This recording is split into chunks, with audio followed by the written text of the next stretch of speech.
দীর্ঘদিনের রক্তক্ষয়ী যুদ্ধ শেষে আপাতত শান্ত থাকলেও ইরান যুক্তরাষ্ট্র উত্তেজনা কি ফের তুঙ্গে উঠছে। তুরস্কের বৈঠক থেকে মার্কিন প্রশাসনের উদ্দেশ্যে এক কড়া হুঁশিয়ারি দিয়েছেন ইরানের পররাষ্ট্রমন্ত্রী। একদিকে যুদ্ধের জন্য পূর্ণ প্রস্তুতি, অন্যদিকে শান্তির জন্য আলোচনার আহ্বান। ইরানের এই দ্বিমুখী অবস্থানে বিশ্ব রাজনীতি এখন টালমাটাল। ইসলামাবাদে দীর্ঘ ২১ ঘণ্টার বৈঠক ব্যর্থ হওয়ার পর নতুন এক গোপন প্রস্তাব কি পারবে দুই দেশের মধ্যে স্থায়ী শান্তি ফেরাতে?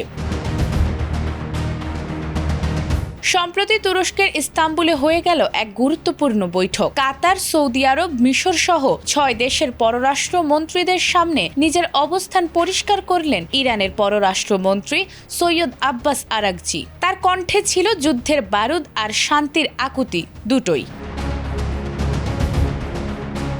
আরাগচি সাফ জানিয়ে দিয়েছেন, ইরান নিজ থেকে যুদ্ধ শুরু করেনি, কিন্তু যুক্তরাষ্ট্র যদি ফের যুদ্ধবিরতি ভেঙে হামলা চালায় তবে তেহরান চুপ করে বসে থাকবে না। পাল্টা আঘাত হানার জন্য তারা সম্পূর্ণ প্রস্তুত। তবে যুদ্ধের বদলে সংলাপই ইরানের প্রধান লক্ষ্য। তিনি বলেছেন, আমরা চাই আলোচনার মাধ্যমে সব বিরোধ মিটিয়ে ফেলতে, কিন্তু শর্ত একটাই, যুক্তরাষ্ট্রকে হুমকি দেয়া এবং বাড়াবাড়ি বন্ধ করতে হবে।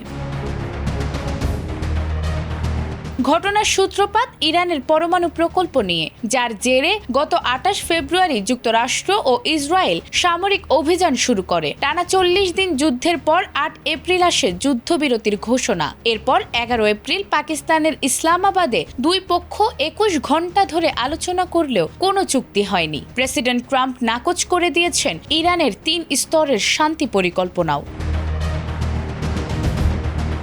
তবে হাল ছাড়েনি তেহরান। জানা গেছে, পাকিস্তানের মাধ্যমে ফের একটি নতুন প্রস্তাব ওয়াশিংটনে পাঠিয়েছেন তারা। এই প্রস্তাবের ভেতরে কি আছে তা এখনো রহস্য। এখন দেখার বিষয়, হোয়াইট হাউস কি এই প্রস্তাবে সাড়া দেবে, নাকি মধ্যপ্রাচ্যে আবারও বাজবে যুদ্ধের দামামা।